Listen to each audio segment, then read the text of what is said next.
સુરેન્દ્રનગર કોંગ્રેસ દ્વારા રાહુલ ગાંધીના વિશે બોલાયેલ અભદ્ર ભાષાનો વિરોધ કરાયો। બીજેપીના નેતાઓએ કોંગ્રેસના વિપક્ષ નેતા રાહુલ ગાંધી વિરુદ્ધ અભદ્ર ટિપ્પણી કરતા સુરેન્દ્રનગર જિલ્લા કોંગ્રેસના આગેવાનોમાં આક્રોશ। શહેરના મેઇન બજારમાં વિરોધ પ્રદર્શન સાથે કોંગ્રેસની ટીમે હલ્લાબોલ કર્યો। સુરેન્દ્રનગર જિલ્લા કોંગ્રેસ દ્વારા વિપક્ષના નેતા રાહુલ ગાંધીને શારીરિક ઈજા પહોંચાડવા ખતમ કરી નાખવા માટે ભાજપના નેતાઓ અને તેના સહયોગ ભાગીદારોને ખુલ્લી ધમકીઓ સામે ફરિયાદ નોંધવા હલ્લાબોલ સાથે ધરણા પ્રદર્શન કરવામાં આવ્યું।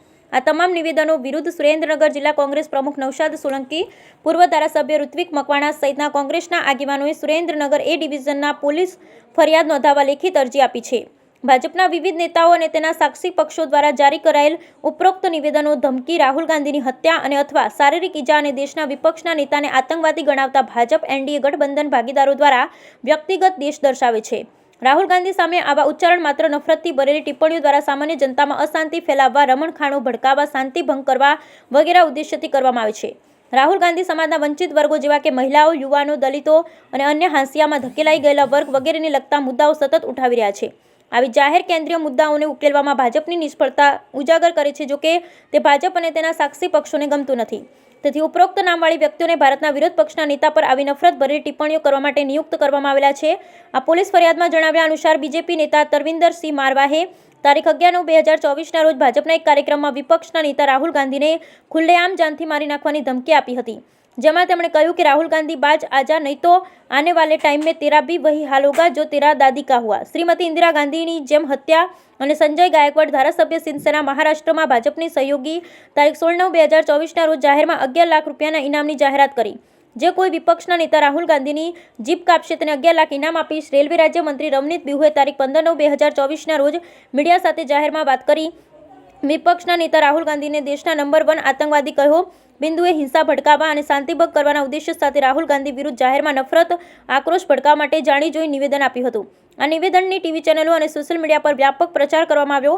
એ જ રીતે તારીખ 16/9/2024ના રોજ ભાજપના નેતા અને યુપીના મંત્રી રઘુરાજસિંહ પણ જાહેરમાં કહ્યું કે વિપક્ષના નેતા રાહુલ ગાંધી ભારતના નંબર 1 આતંકવાદી છે। બ્યુરો રિપોર્ટ મહેશભાઈ ઉતરિયા। પાર્ટીના કેન્દ્રીય નેતા રવનીત બિટ્ટુ સિંઘે રાહુલ ગાંધીને જાનથી મારી નાખવાની ધમકી આપી છે।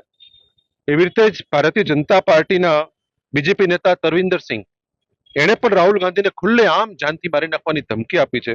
જ્યારે મહારાષ્ટ્રના ધારાસભ્ય સંજય ગાયકવાડે રાહુલ ગાંધીની જીભ કાપી નાખી અને 11 લાખ રૂપિયા ઇનામ આપવાની જાહેરાત કરી છે। એના પ્રત્યે ભારતીય જનતા પાર્ટીની સરકાર અને માન્ય નરેન્દ્રભાઈ મોદી એ ચૂપ છે।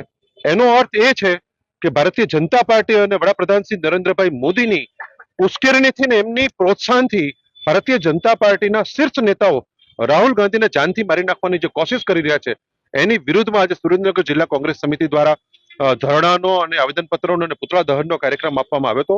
અત્યારે અમે એ ડિવિઝન સુરેન્દ્રનગર પોલીસ સ્ટેશન ખાતે ભાજપના વિવિધ આગેવાનો સામે ફરિયાદ નોંધાવવા અમારા પૂર્વ ધારાસભ્ય અને એઆઈસીસીના સચિવ ઋત્વિકભાઈ મકવાણા બધા જ કોંગ્રેસ સમિતિના વરિષ્ઠ આગેવાનો સાથે અમે ફરિયાદ નોંધાવવા આવ્યા છીએ અને અમે ફરિયાદ નોંધાવી અને એફઆઈઆરની કોપી લઈને અહીંથી જઈશું।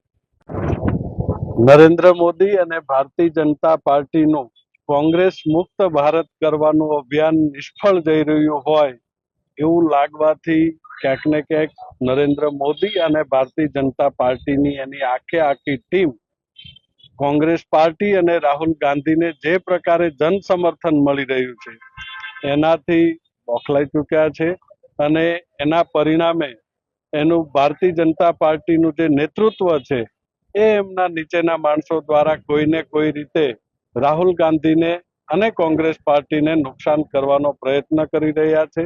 એના જ ભાગરૂપે ભારતીય જનતા પાર્ટીના મંત્રીઓ, એના સહયોગી પાર્ટીના ધારાસભ્યો કોઈક ને કોઈક રીતે રાહુલ ગાંધીની હત્યા કરવાનું ષડયંત્ર રચતા હોય એ પ્રકારે લાગી રહ્યું છે। એની વિરુદ્ધ અમે લોકો અત્યારે એફઆઈઆર કરવા માટે અત્રે ઉપસ્થિત થયા છે।